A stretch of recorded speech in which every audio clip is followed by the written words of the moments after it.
नमस्कार, स्वागत है आप सभी के एनएनसी न्यूज में। मैं हूं दिव्या भारती और आप देख रहे हैं मेरे साथ न्यूज नाइट। शुरुआत करते हैं पहली खबर से, जहां एक तरफ हमारा समाज लड़का लड़की में फर्क ना करके लड़कियों को आगे बढ़ाने के लिए हर मुमकिन कोशिश कर रहा है, वहीं दूसरी तरफ कुछ वर्ग के लोग ऐसे भी हैं जो लड़की शब्द से ही नीचता पर उतर आते हैं। एक ऐसा ही मामला उत्तर प्रदेश के मऊ जिले के थाना सलाह लखनसी क्षेत्र का है, जहां एक मां ने बड़ी बेरहमी से अपनी नवजात बच्ची को मंदिर के पास रोता बिलखता छोड़ दिया। क्या है ये पूरा मामला, दिखाते हैं हम आपको अपनी खास पेशकश।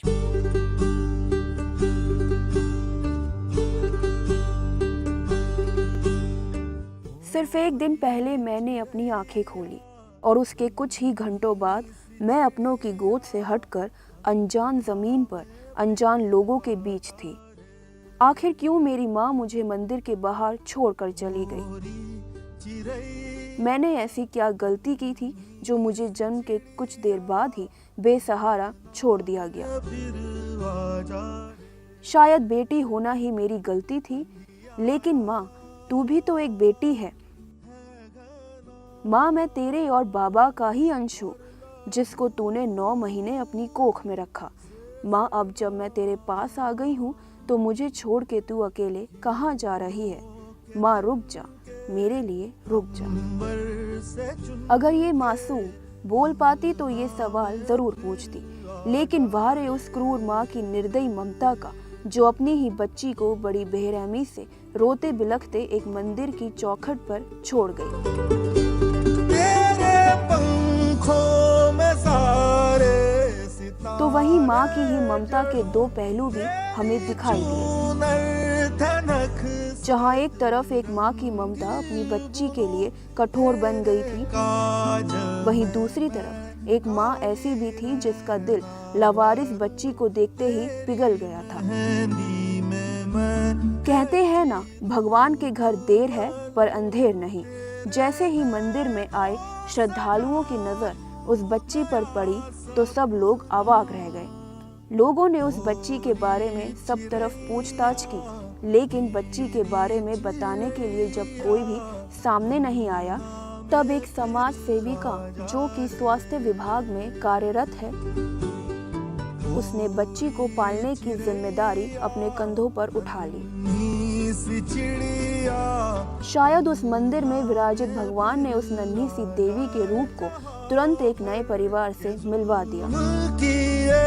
हमने सोचा नहीं तू जो उड़ जाएगी। कहते हैं कि अगर भगवान से पहले माँ रूपी उस जननी के आगे सर झुका लिया जाए तो उसके प्यार से ही सभी बाधाएं दूर हो जाती हैं। समाज सेविका ने उस बच्ची को अपनाकर करारा और मुंह तोड़ जवाब दिया है उस समाज की औरतों को जिसने देश की सभी माँओं की ममता को गाली दी। और साथ ही एनएनसी न्यूज भी उस माँ को भी सलाम करता है जो हर बच्ची को ये कहने का अधिकार देती है कि अगले जन्म मोहे बिटिया ही कीजो। मऊ से जाहिद इमाम और पूजा शर्मा के साथ bureau report, NNC news, Delhi.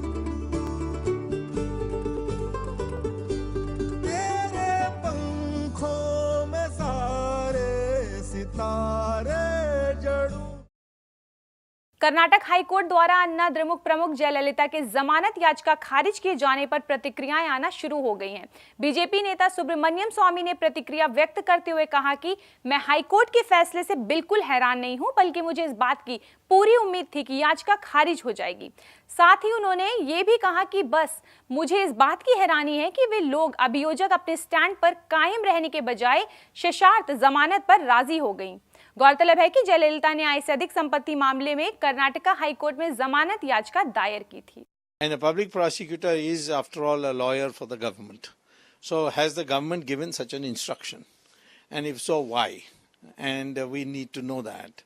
But I must compliment this Karnataka High Court, which has done the correct thing by rejecting bail, because at the moment there is no pending appeal of Ms. Jayalalitha's in the High Court.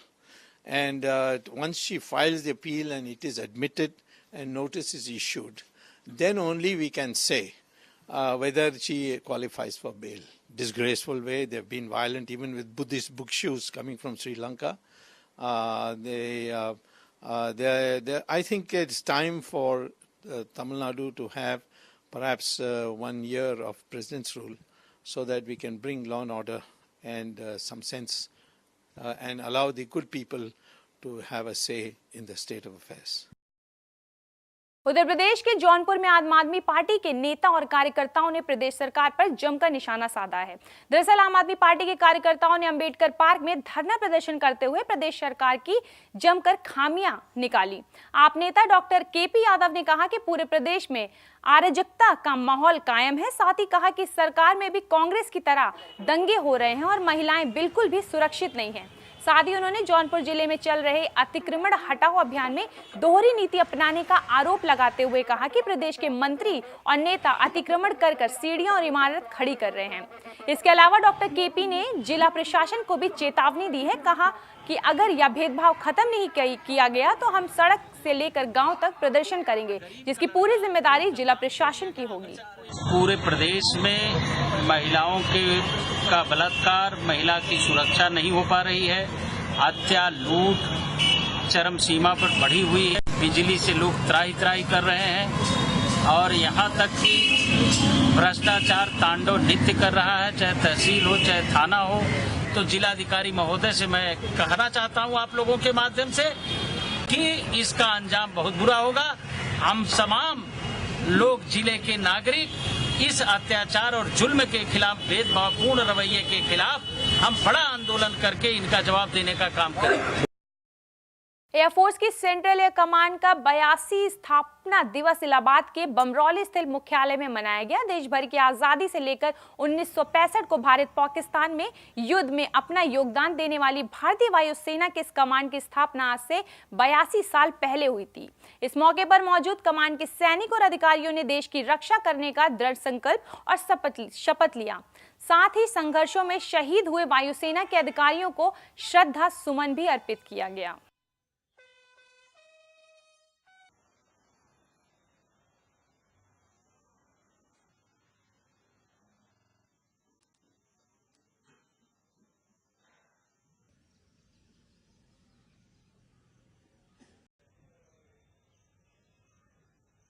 सत्यामान से प्रतिज्ञा करता हूं कि मैं संविधान के प्रति सच्ची निष्ठा रखूंगा। मैं अपने नीचे वाले सैनिकों से न्याय, वफादारी और हमदर्दी का बर्ताव करूंगा। मैं भारत की स्वतंत्रता और अखंडता की हर प्रकार से रक्षा करूंगा।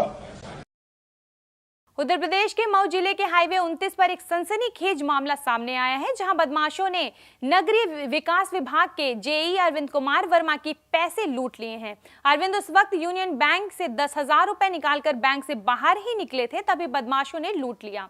जिसके बाद अरविंद और ट्रैफिक पुलिस बदमाशों को पकड़ने के लिए कोशिश की, पर वे भाग निकले। उधर इस घटना की जानकारी मिलते ही सीओ घटना स्थल पर पहुंचे और घटना की जानकारी ली। आपको बता दें कि यह घटना इसी स्थान पर तीसरी बार हुई है। 2 घटनाओं का खुलासा अब तक नहीं हुआ और तीसरी घटना हो गई। इस घटना स्थल से करीब 20 मीटर की दूरी पर पुलिस चौकी है। फिलहाल पुलिस ने जांच शुरू कर दी है और जल्द ही बदमाशों को पकड़ने की बात कह रही है। यूनियन बैंक नरीवास से बता रहा है 10 लाख रुपए लेके जा रहे थे। उनका कहना है कि गाड़ी मैंने एक जगह डिक्की से पैसा निकाली, जबकि वो डिक्की लॉक भी नहीं की है। आगे इस तरह की बात आ रही है कि पूछताछ की जा रही है। उत्तर प्रदेश के जौनपुर कोतवाली थाना क्षेत्र के सुथट्टी बाजार में यूनियन बैंक की मेन शाखा में चोरी की घटना सामने आई है, जहां चोरों ने कंप्यूटर के 2 मॉनिटर उठा ले गए। वहीं इस घटना की जानकारी तब लगी जब बैंक को सुबह खोला गया, जिसके बाद बैंक कर्मचारियों के होश उड़ गए। कर्मचारियों का कहना है कि चोरों ने कैश डिपॉजिट मशीन को तोड़ने का प्रयास किया था, लेकिन मशीन को तोड़ नहीं पाए तो कंप्यूटर के 2 मॉनिटर, एक प्रिंटर उठा ले गए। जिसके बाद बैंक के मैनेजर ने इसकी सूचना पुलिस को दी। सूचना मिलते ही पुलिस ने मौके पर पहुंचकर जांच शुरू कर दी। साथ ही चोरी के सुराग के लिए खोजी कुत्ते की भी मदद ली गई। जिसके बाद 1 किलोमीटर दूर मौके से लोहे के रॉड समेत कई सामान मिले। फिलहाल पुलिस चोरों की तलाश में जुट गई है। सिस्टम का और एक स्कैनर गया बगल में जो है इस दाहिने साइड में एसी तो लगा हुआ है, एसी का विंडो खोल करके उसी में टूटा हुआ है दरवाजा, वहीं से उस साइड से ही अंदर आया है। यहाँ पर कोतवाली थाना कोतवाली क्षेत्र के अंतर्गत उधरती क्षेत्र में यूनियन बैंक ऑफ इंडिया की मेन ब्रांच है। यहाँ पर पीछे से सेंधमारी करके अंदर नकब लगाने का प्रयास हुआ है। इसमें ज्यादा कुछ तो नहीं कर पाए हैं, लॉकर तोड़ने का प्रयास हुआ है, लेकिन 2 मॉनिटर ले गए हैं। दिल्ली में पुलिस पीसीआर और मिल्क टैंकर की आपस में टक्कर होने का मामला सामने आया है। पूरा मामला NH24 का है, जहां एक मिल्क टैंकर ने पुलिस पीसीआर को टक्कर मार दी, जिसमें एक पुलिस कांस्टेबल बुरी तरह घायल हो गया। बताया जा रहा है कि टक्कर के बाद पुलिस पीसीआर में 3 लोग मौजूद थे। टक्कर इतनी जबरदस्त थी कि टैंकर पूरी तरह से पलट गया, साथ ही साथ पीसीआर का पिछला हिस्सा भी पूरी तरह क्षतिग्रस्त हो गया। टैंकर का ड्राइवर मौके से फरार हो गया। वहीं दूसरी तरफ पुलिस ने मामले की जांच शुरू कर दी है।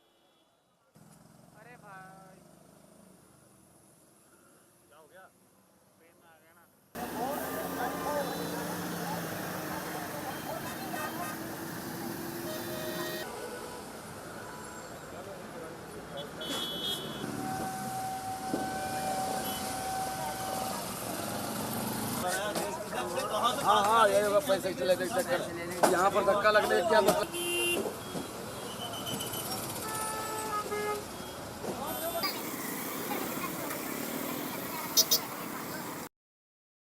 फिलहाल इस बुलेटिन में इतना ही। बाकी देश विदेश की ताजा तरीन खबरों को देखने के लिए देखते रहिए NNC न्यूज। मुझे दीजिए इजाजत। नमस्कार।